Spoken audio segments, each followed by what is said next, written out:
Hey guys, welcome back to the channel. ಒಂದ್ಸಲ imagine ಮಾಡಿ, realistic spy world ಗೆ super soldier serum concept ಸೇರಿದ್ರೆ ಹೇಗಿರುತ್ತೆ? ಕೇಳೋಕೆ ಕ್ರೇಜಿ ಅನ್ಸುತ್ತೆ ಅಲ್ವಾ? ಆದ್ರೆ ಈ ಸಿನಿಮಾದಲ್ಲಿ ಇರುವ ಪ್ರತಿಯೊಂದು ಟ್ವಿಸ್ಟ್, ಪ್ರತಿಯೊಂದು ರಿವೀಲ್ ಲಿಟರಲಿ ಮೈಂಡ್ ಬ್ಲೋಯಿಂಗ್ ಆಗಿದೆ. ಆಲ್ಫಾ ಸಿನಿಮಾ ಆನೆಸ್ಟ್ಲಿ ಹೇಳ್ಬೇಕು ಅಂದ್ರೆ ಈ ಸಿನಿಮಾ ಸ್ಪೈ ಯೂನಿವರ್ಸ್ ರೂಲ್ ನೇ ಚೇಂಜ್ ಮಾಡಿದೆ.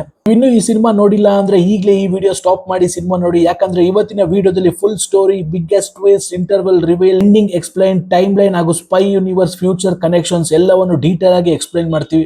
ಹಾಗಾಗಿ ವಿಡಿಯೋ ಇಷ್ಟವಾದ್ರೆ ಒಂದು ಲೈಕ್ ಮಾಡಿ, ಚಾನೆಲ್ಗೆ ಸಬ್ಸ್ಕ್ರೈಬ್ ಮಾಡಿ. ಇನ್ನು ಟೈಮ್ ವೇಸ್ಟ್ ಮಾಡೋದು ಬೇಡ, let's dive straight into Alpha. ಕತೆ ಶುರುವಾಗೋದು 1999 ಕಾರ್ಗಿಲ್ ವಾರ್ ಮುಗಿದ ಕೆಲವು ದಿನಗಳ ನಂತರ. ರಾ ಆಫೀಸರ್ ವಿಕ್ರಾಂತ್ ಯುದ್ಧದಲ್ಲಿ ತನ್ನ ಜೊತೆ ಹೋರಾಡಿ ಪ್ರಾಣ ಕಳೆದುಕೊಂಡ ಸೈನಿಕರನ್ನು ನೆನೆದು ತುಂಬಾ ದುಃಖದಲ್ಲಿರ್ತಾನೆ. ಅಷ್ಟರಲ್ಲಿ ಭಾರತದ ಸೇನೆಯ ಹಿರಿಯ ಅಧಿಕಾರಿ ಫತೇಹ್ ಸಿಂಗ್ ವಿಕ್ರಾಂತ್ ಅನ್ನು ಭೇಟಿ ಮಾಡ್ತಾನೆ. ಅವನು ಭಾರತದ ಭವಿಷ್ಯವನ್ನು ಬದಲಿಸಬಲ್ಲ ಒಂದು ಅತ್ಯಂತ ರಹಸ್ಯ ಪ್ರಾಜೆಕ್ಟ್ ಬಗ್ಗೆ ಹೇಳ್ತಾನೆ. ಆ ಪ್ರಾಜೆಕ್ಟ್ ಹೆಸರು ಆಲ್ಫಾ ಪ್ರೋಗ್ರಾಮ್. ಫತೇಹ್ನ ವಿಷನ್ ತುಂಬಾ ಡೇಂಜರಸ್. ಸಾಮಾನ್ಯ ಸೈನಿಕರು ಅಲ್ಲ, genetically enhanced super soldiers. Enemy territory ಒಳಗೆ ಯಾರಿಗೂ ಗೊತ್ತಾಗದೆ ನುಗ್ಗಬೇಕು, ಟಾರ್ಗೆಟ್ ಕಂಪ್ಲೀಟ್ ಮಾಡಿ ಯಾವ ಎವಿಡೆನ್ಸ್ ಕೂಡ ಬಿಡದೆ ಹಿಂದಿರುಗಬೇಕು. ಇದನ್ನೇ ಆಲ್ಫಾ ಪ್ರೋಗ್ರಾಮ್ ಮುಖ್ಯ ಉದ್ದೇಶ ಅಂತ ಹೇಳ್ತಾನೆ. ಇದು ಕೇವಲ ಮಾತಲ್ಲ ಅನ್ನೋದನ್ನು ಪ್ರೂಫ್ ಮಾಡಲು ಅವರು ಎಲ್ಲರನ್ನು ಮುಂಬೈ ಸಮುದ್ರ ಮಧ್ಯದಲ್ಲಿ ಇರುವ ಹೈಜಾಕ್ ಆದ ಆಯಿಲ್ ರಿಗ್ ಆಪರೇಷನ್ಗೆ ಕರೆದುಕೊಂಡು ಹೋಗ್ತಾರೆ. ಅಲ್ಲಿ ಆಲ್ಫಾ ಸೋಲ್ಜರ್ಸ್ ಮಾಡೋ ಪರ್ಫಾರ್ಮೆನ್ಸ್ ನೋಡಿ ಎಲ್ಲರೂ ಶಾಕ್ ಆಗ್ತಾರೆ. ಅವರು ಯಾವುದೇ ಆಕ್ಸಿಜನ್ ಮಾಸ್ಕ್ ಇಲ್ಲದೆ ಸಮುದ್ರದ ಆಳದಲ್ಲಿ ಸುಮಾರು 9 ನಿಮಿಷಗಳ ಕಾಲ ಉಸಿರು ಹಿಡಿದು ವೇಗವಾಗಿ ಈಜುತ್ತಾರೆ. ಅಷ್ಟೇ ಅಲ್ಲ, ಇವರಿಗೆ ನೈಟ್ ವಿಷನ್ ಡಿವೈಸ್ ಕೂಡ ಬೇಕಾಗಿಲ್ಲ. ಯಾಕಂದ್ರೆ ಶತ್ರು ಎಲ್ಲಿದ್ದಾನೆ ಅನ್ನೋದನ್ನು ಅವರು ಅವನ ಸೌಂಡ್ ಫ್ರೀಕ್ವೆನ್ಸಿ ಕೇಳಿಯೇ ಲೊಕೇಟ್ ಮಾಡಿಬಿಡ್ತಾರೆ. ಅವರ ರಿಫ್ಲೆಕ್ಸ್ ಎಷ್ಟು ಫಾಸ್ಟ್ ಅಂದ್ರೆ ಬುಲೆಟ್ ಯಾವ ಡೈರೆಕ್ಷನ್ಗೆ ಬರ್ತಿದೆ ಅದರ ಟ್ರಜೆಕ್ಟರಿ ಕೂಡ ಕ್ಷಣಗಾತ್ರದಲ್ಲೇ ಕ್ಯಾಲ್ಕುಲೇಟ್ ಮಾಡಬಹುದು. ಒಟ್ಟಿನಲ್ಲಿ ಇವರು ಮನುಷ್ಯರ ರೂಪದಲ್ಲಿರುವ ಅಲ್ಟಿಮೇಟ್ ವೆಪನ್ ಸಿಸ್ಟಮ್ಸ್. ಈ ಎಂಟೈರ್ ಪ್ರಾಜೆಕ್ಟ್ ಹಿಂದೆ ಇರುವ ಸೈಂಟಿಸ್ಟ್ ಡಾಕ್ಟರ್ ಜಾನ್ ಅವರು ಎಕ್ಸ್ಪ್ಲೈನ್ ಮಾಡ್ತಾರೆ. ಆಲ್ಫಾ ಸಿರಮ್ ಮಾನವನ ದೇಹದ ಸೆಲ್ಸ್ ನ ಅನಿಮಲ್ ರೀಜನರೇಷನ್ ಲೆವೆಲ್ಗೆ ಅಪ್ಗ್ರೇಡ್ ಮಾಡುತ್ತೆ. ಆದರೆ ಗಾಯಾಳು ತುಂಬಾ ವೇಗವಾಗಿ ಹೀಲ್ ಕೂಡ ಆಗುತ್ತೆ. ಸ್ಟ್ರೆಂತ್, ಸ್ಪೀಡ್, ಸ್ಟಾಮಿನಾ, ರಿಫ್ಲೆಕ್ಸ್ ಎಲ್ಲವೂ ಸಾಮಾನ್ಯ ಮನುಷ್ಯರಿಗಿಂತ ಹಲವು ಪಟ್ಟು ಹೆಚ್ಚಾಗಿರುತ್ತೆ. ಈ ಡೆಮಾನ್ಸ್ಟ್ರೇಷನ್ ನೋಡಿ ವಿಕ್ರಾಂತ್ ಸೇರಿದಂತೆ ಎಲ್ಲಾ ಡಿಪಾರ್ಟ್ಮೆಂಟ್ ಹೆಡ್ಸ್ ಆಲ್ಫಾ ಗ್ರೂಪ್ಗೆ ಅಫಿಷಿಯಲ್ ಅಪ್ರೂವ್ ಕೊಡ್ತಾರೆ. ಅಲ್ಲಿಂದ ಆಲ್ಫಾ ಪ್ರಾಜೆಕ್ಟ್ ಅಧಿಕೃತವಾಗಿ ಸ್ಟಾರ್ಟ್ ಆಗುತ್ತದೆ. ಆದರೆ ಅದೇ ಸಮಯದಲ್ಲಿ ವಿಕ್ರಾಂತ್ ಜೀವನದಲ್ಲಿ ದೊಡ್ಡ ದುರಂತ ಎದುರಾಗುತ್ತದೆ. ಅವನ ಪತ್ನಿ ಜಾನಕಿ ಪ್ರೆಗ್ನೆಂಟ್ ಆಗಿರ್ತಾಳೆ. ಆದರೆ ಡಾಕ್ಟರ್ಸ್ ಹೇಳೋದು ತುಂಬಾ ಹಾರ್ಟ್ ಬ್ರೇಕಿಂಗ್. ಡೆಲಿವರಿ ಸಮಯದಲ್ಲಿ ತಾಯಿ ಮತ್ತು ಮಗುವನ್ನು ಇಬ್ಬರನ್ನು ಉಳಿಸುವುದು ಬಹಳ ಕಷ್ಟ. ಈ ಸುದ್ದಿ ಕೇಳಿ ವಿಕ್ರಾಂತ್ ಸಂಪೂರ್ಣವಾಗಿ ಕುಸಿದು ಹೋಗ್ತಾನೆ. ತನ್ನ ಕುಟುಂಬವನ್ನು ಉಳಿಸ್ಕೋಬೇಕು ಅನ್ನೋ ಡಿಪ್ರೆಷನ್ ಅಲ್ಲಿ ಅವನು ಜೀವನದ ಅತಿ ದೊಡ್ಡ ತಪ್ಪು ಮಾಡ್ತಾನೆ. ಮಿಲಿಟರಿ ಲ್ಯಾಬ್ ನಿಂದ ಒಂದು ಸೀಕ್ರೆಟ್ ಆಲ್ಫಾ ಸಿರಮ್ ಕದ್ದು ಯಾರಿಗೂ ಗೊತ್ತಾಗದಂತೆ ಜಾನಕಿಗೆ ಇಂಜೆಕ್ಟ್ ಮಾಡಿಬಿಡ್ತಾನೆ. ಅವನ ಒಂದೇ ಹೋಪ್ ಈ ಸಿರಮ್ ಅವಳ ದೇಹವನ್ನು ಸ್ಟ್ರಾಂಗ್ ಮಾಡಿ ತಾಯಿ ಮತ್ತು ಮಗುವನ್ನು ಉಳಿಸುತ್ತದೆ ಅನ್ನೋದು. ಅದೇ ಕ್ಷಣದಲ್ಲಿ ಮಿಲಿಟರಿ ಬೇಸ್ ನಲ್ಲಿ ಆಲ್ಫಾ ಪ್ರೋಗ್ರಾಮ್ ಸಂಪೂರ್ಣ ಕೊಲ್ಯಾಪ್ಸ್ ಆಗುತ್ತದೆ. ಎನ್ಹಾನ್ಸ್ಡ್ ಸೋಲ್ಜರ್ಸ್ ಒಬ್ಬೊಬ್ಬರಾಗಿ ಸಿವಿಯರ್ ಸೈಡ್ ಎಫೆಕ್ಟ್ಸ್ ಅನುಭವಿಸಲು ಶುರು ಮಾಡ್ತಾರೆ. ಬ್ರೈನ್ ಹೋಮ್ರೇಜ್, ಇಂಟರ್ನಲ್ ಡ್ಯಾಮೇಜ್ ಮತ್ತು ಕೆಲವೇ ಕ್ಷಣದಲ್ಲಿ ಒಬ್ಬೊಬ್ಬರಾಗಿ ಸಾವನ್ನಪ್ಪುತ್ತಾರೆ. ಈ ಸುದ್ದಿ ಕೇಳಿದ ವಿಕ್ರಾಂತ್ ಆತಂಕದಿಂದ ಹಾಸ್ಪಿಟಲ್ ಕಡೆಗೆ ಓಡುತ್ತಾನೆ. ಅಲ್ಲಿ ಅವನಿಗಾಗಿ ಇನ್ನೂ ದೊಡ್ಡ ಆಘಾತ ಕಾಯುತ್ತಿರುತ್ತದೆ. ಜಾನಕಿ ಡೆಲಿವರಿ ವೇಳೆ ಪ್ರಾಣ ಕಳೆದುಕೊಂಡಿರುತ್ತಾಳೆ. ಅಷ್ಟೇ ಅಲ್ಲ, ಸಿಂಗ್ ವಿಕ್ರಾಂತ್ ಬಳಿ ಬಂದು ನಿನ್ನ ಮಗು ಕೂಡ ಬದುಕಿಲ್ಲ ಅಂತ ಹೇಳಿ ಒಂದು ಸತ್ತ ಮಗುವನ್ನು ಅವನ ಕೈಗೆ ಕೊಡುತ್ತಾನೆ. ಒಂದೇ ದಿನ ತನ್ನ ಹೆಂಡತಿ ಮತ್ತು ತನ್ನ ಮಗು ಇಬ್ಬರನ್ನು ಕಳೆದುಕೊಂಡ ವಿಕ್ರಾಂತ್ ಸಂಪೂರ್ಣವಾಗಿ ಮಾನಸಿಕವಾಗಿ ಕುಸಿದು ಹೋಗ್ತಾನೆ. ಜೀವನದ ಮೇಲೆ ನಂಬಿಕೆಯನ್ನೇ ಕಳೆದುಕೊಂಡ ಅವನು ರಾ ಸರ್ವಿಸ್ಗೆ ರಾಜೀನಾಮೆ ನೀಡುತ್ತಾನೆ. ಎಲ್ಲವನ್ನು ಬಿಟ್ಟು ಹೊರಟು ಹೋಗುತ್ತಾನೆ. ವಿಕ್ರಾಂತ್ಗೆ ಗೊತ್ತಿರದ ಒಂದು ಭಯಾನಕ ಸತ್ಯ ಇನ್ನೂ ಪರದೆ ಹಿಂದೆ ಅಡಗಿಕೊಂಡಿತ್ತು. ಆದರೆ ಫ್ರೆಂಡ್ಸ್, ವಿಕ್ರಾಂತ್ ನಂಬಿದ ಆ ಸತ್ಯ ನಿಜವಾಗಿಯೂ ಸತ್ಯ ಅಲ್ಲ. ಅವನ ಜೀವನವನ್ನು ನಾಶ ಮಾಡಿದ ಅತಿ ದೊಡ್ಡ ಮೋಸ ಇನ್ನೂ ಶುರುವಾಗಬೇಕಿತ್ತು. ಯಾಕಂದರೆ ಸಿಂಗ್ ವಿಕ್ರಾಂತ್ಗೆ ಕೊಟ್ಟಿದ್ದು ಅವನ ನಿಜವಾದ ಮಗು ಅಲ್ಲ, ಅದು ಈಗಾಗಲೇ ಸತ್ತಿದ್ದ ಮತ್ತೊಂದು ಮಗು. ನಿಜವಾಗಿ ವಿಕ್ರಾಂತ್ ಮತ್ತು ಜಾನಕಿಯ ಮಗಳು ಬದುಕೇ ಇದ್ದಳು.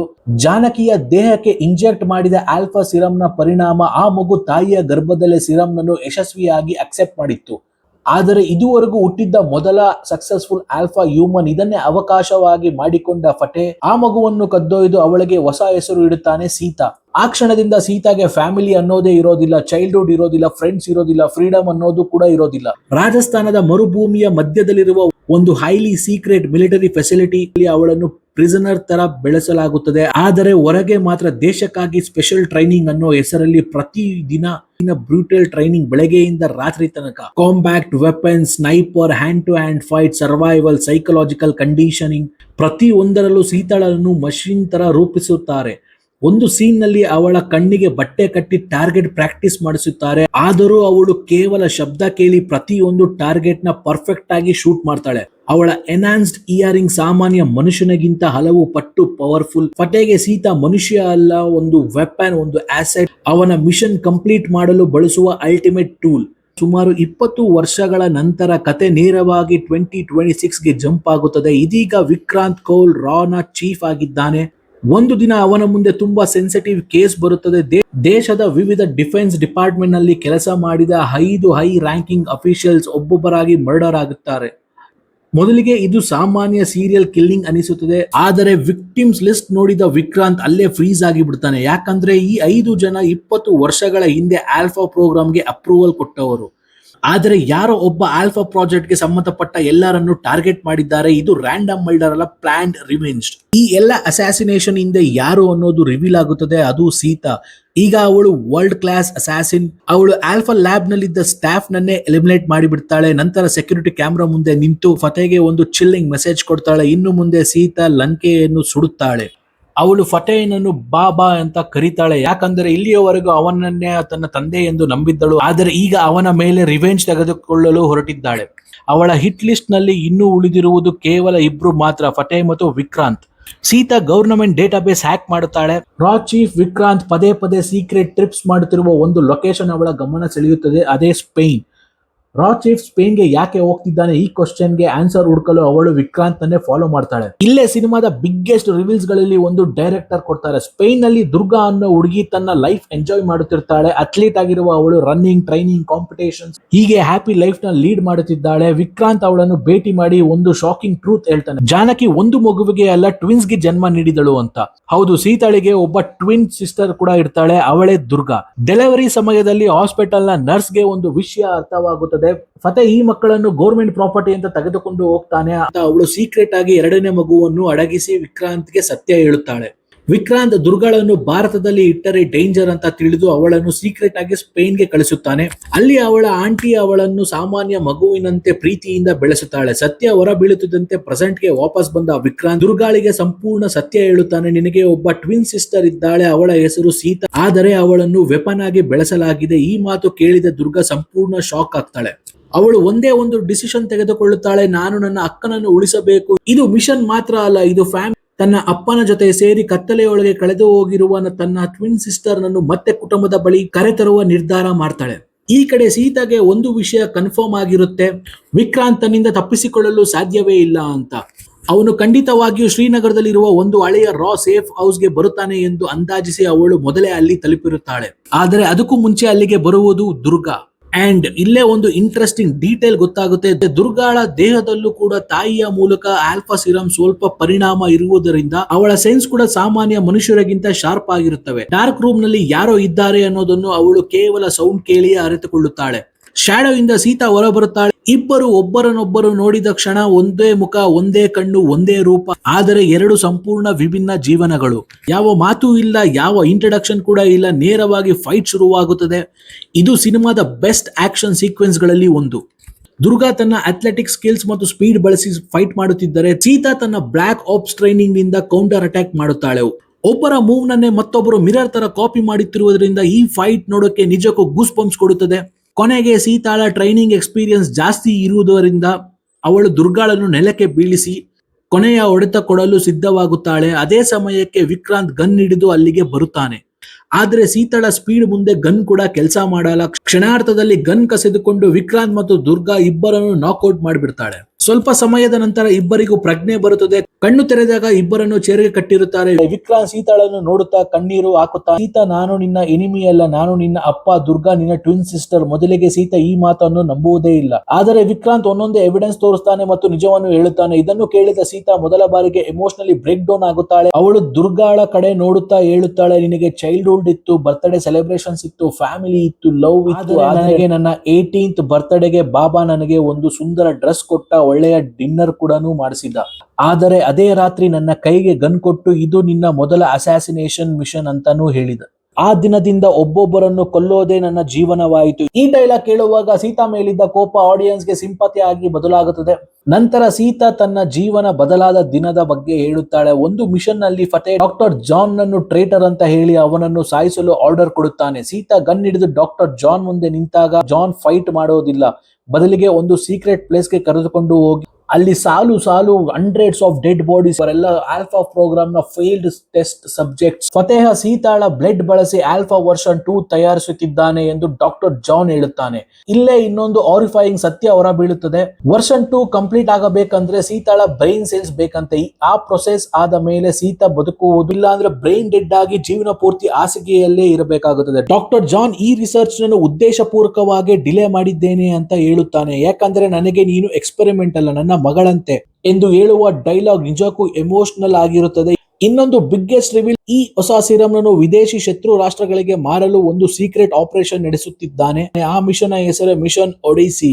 ಕೊನೆಯಲ್ಲಿ ಸೀತಾಗೆ ವಿಕ್ರಾಂತ್ ಅನ್ನು ಹುಡುಕು, ಅವನೇ ನಿನಗೆ ಸಹಾಯ ಮಾಡುತ್ತಾನೆ ಎಂದು ಹೇಳಿ ಡಾಕ್ಟರ್ ಜಾನ್ ತನ್ನ ಜೀವವನ್ನು ಬಿಡುತ್ತಾನೆ. ಪ್ರೆಸೆಂಟ್ ಗೆ ವಾಪಸ್ ಬರೋ ಅಷ್ಟರಲ್ಲಿ Fateh tactical team safe house location trace ಮಾಡಿರುತ್ತಾನೆ. ಕೆಲವು ನಿಮಿಷಗಳಲ್ಲಿ ಸಂಪೂರ್ಣ ಬಿಲ್ಡಿಂಗ್ ಸರೌಂಡ್ ಆಗುತ್ತದೆ. ವಿಕ್ರಾಂತ್ ಸಿಚುಯೇಷನ್ ಅರ್ಥ ಮಾಡಿಕೊಳ್ಳುತ್ತಾನೆ. ಅವನು ತನ್ನ ಇಬ್ಬರು ಹೆಣ್ಣು ಮಕ್ಕಳ ಕಡೆ ನೋಡಿ, ನೀವಿಬ್ಬರು ಈಗಲೇ ಇಲ್ಲಿಂದ ಎಸ್ಕೇಪ್ ಆಗಬೇಕು ಎಂದು ಹೇಳುತ್ತಾನೆ. ಅವರ ಕೈಗೆ ಲಡಾಖ್ ನ ಒಂದು ಸೀಕ್ರೆಟ್ ಲೊಕೇಶನ್ ಕೊಡುತ್ತಾನೆ. ಅಲ್ಲಿಗೆ ಹೋಗಿ ನಾನು ಮಿಷನ್ ಒಡಿಸಿ ಬಗ್ಗೆ ಮಾಹಿತಿ ಹುಡುಕಿ ನಿಮ್ಮನ್ನು ಜಾಯಿನ್ ಆಗ್ತೀನಿ ಅಂತ ಹೇಳಿ ತಾನೊಬ್ಬನೇ ಎನಿಮಿ ಟೀಮ್ ನನ್ನು ಡಿಲೇ ಮಾಡಲು ಉಳಿದುಕೊಳ್ಳುತ್ತಾನೆ. ಸೀತಾ ಮತ್ತು ದುರ್ಗಾ ಬಹಳ ಕಷ್ಟಪಟ್ಟು ಲಡಾಖ್ ನಲ್ಲಿರುವ ಒಂದು ರಿಮೋಟ್ ಮಾನಿಟರಿಗೆ ತಲುಪುತ್ತಾರೆ. ಇಬ್ಬರು ಈಗ ಮೊದಲ ಬಾರಿಗೆ ಒಬ್ಬರನ್ನೊಬ್ಬರು ಅರ್ಥ ಮಾಡಿಕೊಳ್ಳಲು ಶುರು ಮಾಡುತ್ತಾರೆ. ಆದರೆ ಈ ಪೀಸ್ ಹೆಚ್ಚು ಹೊತ್ತು ಇರುವುದಿಲ್ಲ. ಫತೇಹ್ನ ಮರ್ಸನರಿ ಟೀಮ್ ಅಲ್ಲಿಗೂ ತಲುಪಿ ಬಿಡುತ್ತದೆ. ಸಂಪೂರ್ಣ ಮಾನಿಸ್ಟರಿಯನ್ನು ಸರೌಂಡ್ ಮಾಡುತ್ತಾರೆ. ಎಸ್ಕೇಪ್ ಆಗೋ ದಾರಿಯೇ ಇಲ್ಲ. ಅಷ್ಟರಲ್ಲಿ ಅಲ್ಲಿದ್ದ ಒಬ್ಬ ಮಾಂಕ್ ನಿಧಾನವಾಗಿ ಮುಂದೆ ಬರುತ್ತಾನೆ. ಮೊದಲಿಗೆ ಅವರು ಸಾಮಾನ್ಯ ಸಾಧು ಅಂತ ಅನಿಸುತ್ತದೆ, ಆದರೆ ಅವರ ಮುಖದ ಮೇಲಿದ್ದ ಸ್ಕಾರ್ಫ್ ತೆಗೆದ ತಕ್ಷಣ ಥಿಯೇಟರ್ ಸಿಡಿಯುವ ಸೀನ್. ಓ ಮೈ ಗಾಡ್, ಅವರು ಬೇರೆ ಯಾರು ಅಲ್ಲ, ಕಬೀರ್, ರಿತಿಕ್ ರೋಷನ್ ಅವರ ಮಾಸ್ಕ್ ಕ್ಯಾಮಿಯೋ, ಆ ಬ್ಯಾಕ್ ಗ್ರೌಂಡ್ ಮ್ಯೂಸಿಕ್, ಆ ಎಂಟ್ರಿ, ಆ ಸ್ಕ್ರೀನ್ ಪ್ರೆಸೆನ್ಸ್ ನಿಜಕ್ಕೂ goose bumps moment. Kabir entry ಆದ ಕೂಡಲೇ ಎಂಟೈರ್ ಫೈಟ್ ನ ಮೊಮೆಂಟಮ್ ಚೇಂಜ್ ಆಗಿ ಬಿಡುತ್ತದೆ. ಕಬೀರ್, ಸೀತಾ ಮತ್ತು ದುರ್ಗಾ ಮೂವರು ಸೇರಿ ಮರ್ಸನರಿ ಟೀಮ್ ನನ್ನು ಧೂಳಿಪಟ ಮಾಡಿಬಿಡ್ತಾರೆ. ಕಬೀರ್ ನ signature fighting style, fast gun play, hand to hand combat, spy universe fans ಗೆ ಫುಲ್ ಟ್ರೀಟ್. ಆದರೆ ಈ ಫೈಟ್ ಮಧ್ಯ ದುರ್ಗಾಳ ಎದೆ ಭಾಗಕ್ಕೆ ಒಂದು ಬುಲೆಟ್ ತಗುಲುತ್ತದೆ. ಅವಳು ಗಂಭೀರವಾಗಿ ಗಾಯಗೊಳ್ಳುತ್ತಾಳೆ. ಕಬೀರ್ ಸೀತಾಳ ಜೊತೆ ಸೇರಿ ದುರ್ಗಾಳನ್ನು ಅಲ್ಲಿಂದ ಸುರಕ್ಷಿತವಾಗಿ ಕರೆದುಕೊಂಡು ಹೋಗುತ್ತಾನೆ. ಒಂದು ದೂರದ ಹಳ್ಳಿಯಲ್ಲಿ ಸ್ಥಳೀಯ ವೈದ್ಯರು ಅವಳಿಗೆ ಚಿಕಿತ್ಸೆ ಶುರು ಮಾಡುತ್ತಾರೆ. ಆದರೆ ಅದೇ ಸಮಯದಲ್ಲಿ ಫತೇಹ್ ತನ್ನ ಕೊನೆಯ ಆಟವನ್ನು ಆರಂಭಿಸುತ್ತಾನೆ. ಈ ಕಡೆ ದುರ್ಗಾ ಚಿಕಿತ್ಸೆ ಪಡೆಯುತ್ತಿದ್ದರೆ, ಇನ್ನೊಂದು ಕಡೆ ವಿಕ್ರಾಂತ್ ನ ಎನ್ಕ್ರಿಪ್ಟೆಡ್ ಕಮ್ಯುನಿಕೇಶನ್ ಡಿವೈಸ್ ರಿಂಗ್ ಆಗುತ್ತದೆ. ಕಾಲ್ ಮಾಡಿರುವುದು ಫತೇಹ್. ಅವನು ತುಂಬಾ ಕಾಮ್ ಆಗಿ ಒಂದು ಮಾತು ಹೇಳುತ್ತಾನೆ, ಸೀತಾ ಮನೆಗೆ ಬರುವ ಸಮಯ ಆಗಿದೆ. ಅದೇ ಸಮಯದಲ್ಲಿ ಸೀತಾಗೆ ಒಂದು ವಿಡಿಯೋ ಫೀಡ್ ಕಾಣಿಸುತ್ತದೆ. ಅದರೊಳಗೆ ವಿಕ್ರಾಂತ್ ಫತೇಹ್ನ ಕೈಗೆ ಸಿಕ್ಕಿ ಬಿದ್ದಿರುತ್ತಾನೆ. ಕೈಕಾಲನ್ನು ಕಟ್ಟಿ ಅವನನ್ನು ಹಾಸ್ಟೇಜ್ ಆಗಿ ಇಟ್ಟಿರುತ್ತಾರೆ. ಫತೇಹ್ ಒಂದು ಕಂಡೀಷನ್ ಹಾಕುತ್ತಾನೆ, ಒಬ್ಬಳೆ ಬಾ, ಇಲ್ಲ ಅಂದ್ರೆ ನಿನ್ನ ತಂದೆ ಜೀವಂತ ಇರುವುದಿಲ್ಲ. ಸೀತಾ ಒಂದು ಕ್ಷಣವೂ ಯೋಚನೆ ಮಾಡುವುದೇ ಇಲ್ಲ. ಗಾಯಗೊಂಡಿರುವ ದುರ್ಗಾಳನ್ನು ಕಬೀರ್ನ ಸುರಕ್ಷತೆಯಲ್ಲಿ ಬಿಟ್ಟು ತಾನೊಬ್ಬಳೆ ಹೇಳಿದ ಲೊಕೇಶನ್ಗೆ ಹೊರಡುತ್ತಾಳೆ. ಅಲ್ಲಿಗೆ ತಲುಪಿದ ಸೀತಾ ನೋಡೋ ದೃಶ್ಯ ನೋಡಿ ಶಾಕ್ ಆಗಿ ಬಿಡ್ತಾಳೆ. ವಿಕ್ರಾಂತ್ ನ ದೇಹಕ್ಕೆ ಒಂದು ಪವರ್ಫುಲ್ ಎಕ್ಸ್ಪ್ಲೋಸಿವ್ ವೆಸ್ಟ್ ಕಟ್ಟಿರುತ್ತಾರೆ. ಅವನ ಸುತ್ತಲೂ ಒಂದು ದೊಡ್ಡ ಮೈನ್ ಫೀಲ್ಡ್. ಸೀತಾ ತನ್ನ ತಂದೆಯನ್ನು ಉಳಿಸೋಕೆ ಓಡುತ್ತಾಳೆ. ಆದರೆ ನೆಕ್ಸ್ಟ್ ಸೀನ್ ಕ್ಲಿಕ್, ಅವಳ ಕಾಲಿನ ಕೆಳಗೆ ಇದ್ದ ಪ್ರೆಷರ್ ಪ್ಲೇಟ್ ಮೈನ್ ಆಕ್ಟಿವೇಟ್ ಆಗಿ ಬಿಡುತ್ತದೆ. ಒಂದು ಡಿಜಿಟಲ್ ಟೈಮರ್ ಸ್ಟಾರ್ಟ್ ಆಗುತ್ತದೆ. ಇದೀಗ ಒಂದು ಹೆಜ್ಜೆ ತಪ್ಪಿದರೂ ಇಬ್ಬರು ತುಂಡು ತುಂಡಾಗುವುದು ಪಕ್ಕ. ಅಷ್ಟರಲ್ಲಿ ಕತ್ತಲೆಯಿಂದ ನಿಧಾನವಾಗಿ ಹೊರಗೆ ಬರುತ್ತಾನೆ ಫತೇಹ್. ಮುಖದಲ್ಲಿ ಒಂದು ವಿಚಿತ್ರ ಸ್ಮೈಲ್. ಅವನು ಹೇಳುತ್ತಾನೆ, ಇಷ್ಟು ವರ್ಷ ನನ್ನ ಜೊತೆ ಇದೆಯಾ, ಸಾಯೋಕೆ ಮುಂಚೆ ಒಂದು ಸತ್ಯ ತಿಳಿದುಕೊಳ್ಳುವ ಹಕ್ಕು ನಿನಗೆ ಇದೆ. ಇಲ್ಲಿಯವರೆಗೆ ಫತೇಹ್ ತನ್ನನ್ನು ದೇಶಭಕ್ತ ಅಂತ ಹೇಳಿಕೊಂಡಿದ್ದನು, ಆದರೆ ಅವನು ಯಾವ ದೇಶದ ಭಕ್ತ ಅಂತ ಮಾತ್ರ ಎಂದೂ ಹೇಳಿರಲಿಲ್ಲ. ಮುಂದಿನ ಡೈಲಾಗ್ ಇಡೀ ಥಿಯೇಟರ್ನೇ ಸೈಲೆಂಟ್ ಮಾಡುತ್ತದೆ. ನನ್ನ ನಿಜವಾದ ಹೆಸರು ಫತೇಹ್ ಸಿಂಗ್ ಅಲ್ಲ, ನಾನು major Sarfaraz Khan, Pakistan ISI falcon regiment. ಹೌದು, ಇಲ್ಲಿಯವರೆಗೂ ಭಾರತೀಯ ಸೇನೆಯ ಆಫೀಸರ್ ಅಂತ ಕಾಣಿಸಿಕೊಂಡಿದ್ದ ವ್ಯಕ್ತಿ ನಿಜವಾಗಿಯೂ ಡೀಪ್ ಕವರ್ ISI ಏಜೆಂಟ್. ಹಲವಾರು ವರ್ಷಗಳ ಹಿಂದೆ ಭಾರತಕ್ಕೆ ನುಗ್ಗಿ ನಿಜವಾದ ಫತೇಹ್ ಸಿಂಗ್ ನನ್ನು ಕೊಂದು ಅವನ ಐಡೆಂಟಿಟಿಯನ್ನೇ ಕದ್ದಿದ್ದ. ಅದೇ ಹೆಸರಿನಲ್ಲಿ ಭಾರತೀಯ ಸೇನೆಗೆ ಸೇರಿ ವರ್ಷಗಳ ಕಾಲ ದೇಶದ ರಹಸ್ಯ ಮಾಹಿತಿಯನ್ನು ಪಾಕಿಸ್ತಾನಕ್ಕೆ ಕಳಿಸುತ್ತಿದ್ದ. ಕಾರ್ಗಿಲ್ ವಾರ್ ಸಮಯದಲ್ಲೂ ಅವನು ಲೀಕ್ ಮಾಡಿದ ಒಂದು ಮಾಹಿತಿಯಿಂದ ಅನೇಕ ಭಾರತೀಯ ಯೋಧರು ಪ್ರಾಣ ಕಳೆದುಕೊಂಡಿದ್ದರು. ನಂತರ ಡಾಕ್ಟರ್ ಜಾನ್ ನ ಆಲ್ಫಾ ರಿಸರ್ಚ್ ಗೊತ್ತಾದ ಮೇಲೆ ಅವನ ಆಸೆ ಇನ್ನೂ ದೊಡ್ಡದಾಯಿತು. ಆಲ್ಫಾ ವರ್ಷನ್ 2 ಸಿಕ್ಕರೆ ಪಾಕಿಸ್ತಾನಕ್ಕೆ ಇನ್ವಿನ್ಸಿಬಲ್ ಸೂಪರ್ ಸೋಲ್ಜರ್ಸ್ ಆರ್ಮಿ ಸಿಗುತ್ತದೆ ಎಂದು ಅವನು ಯೋಚನೆ ಹಾಕಿಕೊಂಡಿದ್ದ. ಇನ್ನೊಂದು ಶಾಕಿಂಗ್ ವಿಷಯ ಹೇಳುತ್ತಾನೆ, ಲಡಾಖ್ ನಲ್ಲಿ ನಡೆದ ಅಟ್ಯಾಕ್ ವೇಳೆ ಅವನ ಮರ್ಸನರೀಸ್ ಬಾಡಿ ಕ್ಯಾಮ್ರಾನಲ್ಲಿ ದುರ್ಗಾಳ ಫೇಸ್ ರೆಕಾರ್ಡ್ ಆಗಿತ್ತು. ಈಗ ವಿಕ್ರಾಂತ್ ಗೆ ಟ್ವಿನ್ ಡಾಟರ್ಸ್ ಇದ್ದಾರೆ ಅನ್ನೋದು ಅವನಿಗೆ ಗೊತ್ತಾಗಿದೆ. ಅವನು ನಗುತ್ತಾ ಹೇಳುತ್ತಾನೆ, ನೀನು ಸತ್ತರೂ ನನಗೆ ಪ್ರಾಬ್ಲಮ್ ಇಲ್ಲ, ದುರ್ಗಾಳ ಬ್ರೈನ್ ಸೆಲ್ಸ್ ತೆಗೆದು ಆಲ್ಫಾ ವರ್ಷನ್ 2 ಕಂಪ್ಲೀಟ್ ಮಾಡ್ತೀನಿ ಅಂತ ಹೇಳಿ ಅವನು ಅಲ್ಲಿಂದ ಹೊರಟು ಹೋಗುತ್ತಾನೆ. ಅವನ ಫೈನಲ್ ಡೆಸ್ಟಿನೇಷನ್ ಚೆರಪುಂಜಿ ಮಿಲಿಟರಿ ಬೇಸ್. ಅಲ್ಲಿ ಅವನ ಮಿಷನ್ ಒಡಿಸಿ ಕೊನೆಯ ಹಂತ ಶುರುವಾಗುತ್ತದೆ. ಸೀತಾ ಪ್ರೆಷರ್ ಪ್ಲೇಟ್ ಮೇಲೆ ನಿಂತಿದ್ದಾಳೆ. ಕೆಳಗೆ ಲ್ಯಾಂಡ್ ಮೈನ್, ಮುಂದೆ ಎಕ್ಸ್ಪ್ಲೋಸಿವ್. ಟೈಮ್ ಕೂಡ ಕಡಿಮೆ ಆಗುತ್ತಿದೆ, ಆದರೆ ಅಲ್ಲೇ ಆಲ್ಫಾ ಸೀರಮ್ ನ ನಿಜವಾದ ಪವರ್ ಕಾಣಿಸುತ್ತದೆ. ಸೀತಾ ತನ್ನ ಬ್ಯಾಲೆನ್ಸ್, ಬಾಡಿ ವೇಟ್ ಡಿಸ್ಟ್ರಿಬ್ಯೂಷನ್ ಮತ್ತು ಸ್ಪೆಟೇಲಿಯಲ್ ಅವೇರ್ನೆಸ್ ಬಳಸಿ 1 ಮಿಲಿಮೀಟರ್ ಕೂಡ ತಪ್ಪದೆ ನಿಧಾನವಾಗಿ ತನ್ನ ಕಾಲನ್ನು ಮೈನ್ ನಿಂದ ತೆಗೆದುಕೊಳ್ಳುತ್ತಾಳೆ. ನಂತರ ವಿಕ್ರಾಂತ್ ನನ್ನು ರಿಲೀಸ್ ಮಾಡಿ ಇಬ್ಬರು ದೂರ ಓಡುತ್ತಾರೆ. ಸೀತಾ ರಿಮೋಟ್ ಟ್ರಿಗರ್ ಆಕ್ಟಿವೇಟ್ ಮಾಡುತ್ತಾಳೆ. ಒಂದೇ ಕ್ಷಣದಲ್ಲಿ ಸಂಪೂರ್ಣ ಮೈಂಡ್ ಫೀಲ್ಡ್ ಬ್ಲಾಸ್ಟ್ ಆಗುತ್ತದೆ. ಆ ಎಕ್ಸ್ಪ್ಲೋಷನ್ ನೋಡಿ ಫತೇಹ ಸೀತಾ ಮತ್ತು ವಿಕ್ರಾಂತ್ ಇಬ್ಬರು ಸತ್ತಿದ್ದಾರೆ ಅಂತ ನಂಬುತ್ತಾನೆ, ಆದರೆ ಅದು ಅವರ ಮಾಸ್ಟರ್ ಎಸ್ಕೇಪ್ ಪ್ಲಾನ್. ಫತೇಹನ backup unit military helicopter hijack ಮಾಡುತ್ತಾರೆ. ನೇರವಾಗಿ ಚೆರಪುಂಜಿ ಮಿಲಿಟರಿ ಬೇಸ್ ಕಡೆ ಹಾರುತ್ತಾರೆ. ಅಲ್ಲಿಗೆ ತಲುಪಿದ ಮೇಲೆ ಸಿನಿಮಾದ ಬಿಗ್ಗೆಸ್ಟ್ ಆಕ್ಷನ್ ಬ್ಲಾಕ್ ಶುರುವಾಗುತ್ತದೆ. ಮೇಲಿನಿಂದ ಹೆಲಿಕಾಪ್ಟರ್ ಡೋರ್ ಓಪನ್ ಮಾಡಿ ಸೀತಾ ಹೆವಿ ಮಷಿನ್ ಗನ್ ಮೂಲಕ ಕಂಟಿನ್ಯೂಯಸ್ ಫೈರ್ ಮಾಡುತ್ತಾಳೆ. ಕೆಳಗೆ ವಿಕ್ರಾಂತ್ ಟ್ಯಾಕ್ಟಿಕಲ್ ಆಪರೇಷನ್ಸ್ ಲೀಡ್ ಮಾಡುತ್ತಾನೆ. ಒಂದೊಂದು ಎನಿಮಿ ಸ್ಕ್ವಾಡ್ ನ ಫಿನಿಶ್ ಮಾಡುತ್ತಾ ಅವರು ಬೇಸ್ ಒಳಗೆ ನುಗ್ಗುತ್ತಾರೆ. ಅದೇ ಸಮಯದಲ್ಲಿ ಬೇಸ್ ಒಳಗೆ ಆಸ್ಟೇಜ್ ಆಗಿ ಇದ್ದ ದುರ್ಗಾ ತನ್ನನ್ನು ತಾನೇ ಬಿಡಿಸಿಕೊಂಡು ಗಾರ್ಡ್ಸ್ ನನ್ನು ನಾಕ್ಔಟ್ ಮಾಡುತ್ತಾಳೆ. ಅಲ್ಲಿದ್ದ ಭಾರತೀಯ ಸೈನಿಕರಿಗೆ ವೆಪನ್ಸ್ ಕೊಟ್ಟು ಒಂದು ಇಂಟರ್ನಲ್ ರಿವೋಲ್ಟ್ ಶುರು ಮಾಡಿಸುತ್ತಾಳೆ. ಈಗ ಮೊದಲ ಬಾರಿಗೆ ತಂದೆ ಮತ್ತು ಇಬ್ಬರು ಟ್ವಿನ್ ಸಿಸ್ಟರ್ಸ್ ಒಂದೇ ಟೀಮ್ ಗಾಗಿ ಫೈಟ್ ಮಾಡುತ್ತಾರೆ, ಆದರೆ ಇನ್ನೂ ಅತ್ಯಂತ ಡೇಂಜರಸ್ ಫೈಟ್ ಬಾಕಿ ಇದೆ. ಇಡೀ ಆಪರೇಷನ್ ಆಲ್ಮೋಸ್ಟ್ ಮುಗಿಯುವ ಹಂತಕ್ಕೆ ಬಂದಿದೆ. ಫತೇಹನ ಪ್ರೈವೇಟ್ ಆರ್ಮಿ ಬಹುತೇಕ ಫಿನಿಶ್ ಆಗಿದೆ.